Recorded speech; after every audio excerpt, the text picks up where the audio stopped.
Hello there and welcome to Diplomatic Watch. Tonight, we step back from the headlines to examine a deeper question. How did Uganda's 11th Parliament, under the stewardship of the outgoing Speaker Anita Annet Among, navigate and, at times, stumble upon the delicate terrain of international diplomacy? From legislative sovereignty to institutional reputation, from sanctions, the record across capitals, to the quiet erosion of soft power, we explore how one of the country's foremost institutions performed on the global stage and what this means for the 12th Parliament now taking shape. In diplomacy, parliaments are not mere domestic arenas. They are mirrors through which the world judges a nation's character, credibility, and commitment to shared norms. Anita Annet Among assumed the speakership on 25th March 2022, following the sudden death of former Speaker Jacob Oulanyah in Seattle, Washington, D.C. in the United States of America. Previously serving as Deputy Speaker under Jacob Oulanyah, she was elected by a large majority of members of Parliament to become only the second woman in Uganda's history to occupy the high office. I did not expect to be a speaker, but I only thought, okay, let me try Deputy Speaker because I wanted to help Honorable Oulanyah to win. And when I tried, I got it, but by bad luck, Right Honorable Oulanyah passed on, and I ended up being a speaker. But I did not even want to stand as a speaker. It is these people, the honorable commanders, who forced me. She went on to guide the House through significant legislative moments, most notably the passage of the Anti-Homosexuality Act 2023 and the Protection of Sovereignty Bill on May 5, 2026.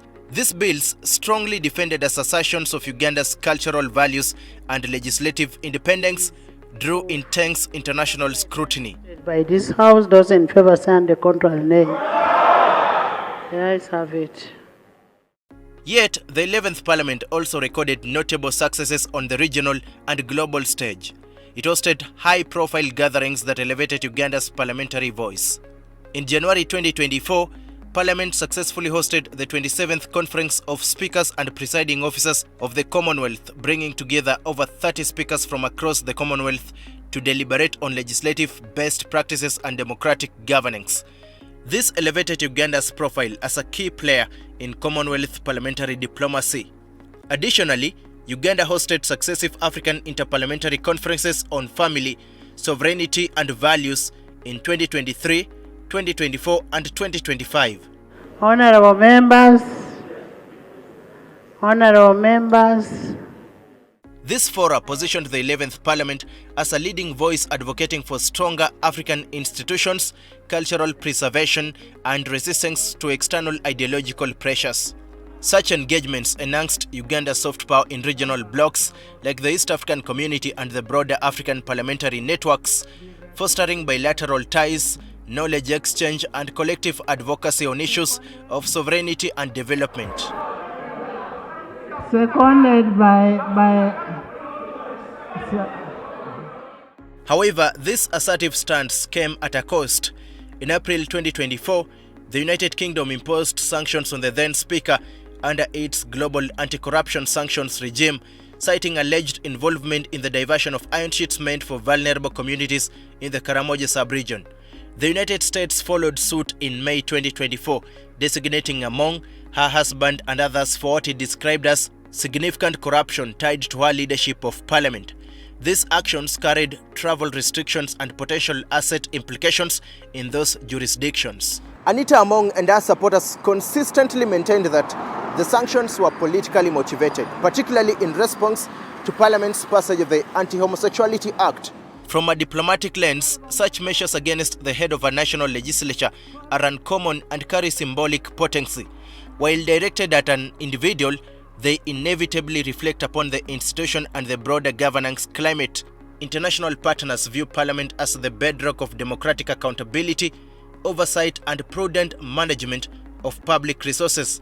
When high-profile legislation collides with allegations involving the misuse of goods intended for the most vulnerable citizens, it can diminish confidence in the House's integrity and, by extension, Uganda's commitment to transparency.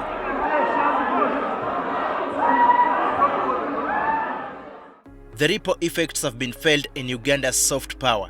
Notable cautious engagement by some development partners and subtle impacts on perceptions in trade and investment circles have all underscored a key diplomatic truth: institutional reputation is a national asset. For a country projecting itself as a stable, forward-looking regional player, maintaining unassailable credibility in its key institutions remains vital to shielding its image from external critique and amplifying its voice on the world stage. As the 12th Parliament settles in following this week's swearing-in of members, the election of a new Speaker on May 25, 2026 presents a defining moment. I, Anita Annet Among, swear... Anita Among, now serving as woman member of Parliament for Bukedea district, has been linked to the race, but recent reports point to shifting endorsements, high-level advice to step aside, and growing calls for renewal amid public scrutiny over wealth accumulation, asset declarations, and the need for institutional rehabilitation. Names such as Jacob Maxon Soboth have gained prominence in the conversation. It has never been real. It's now more real. These dynamics reflect a nation in transition, balancing continuity with the imperative for renewed trust. By prioritizing integrity, transparency, and effective oversight, the new leadership can help restore Parliament's dignity, prestige, public respect, and strengthen the country's diplomatic standing. And that's all the time we had for this week's Diplomatic Watch. I am Daniel Kibet.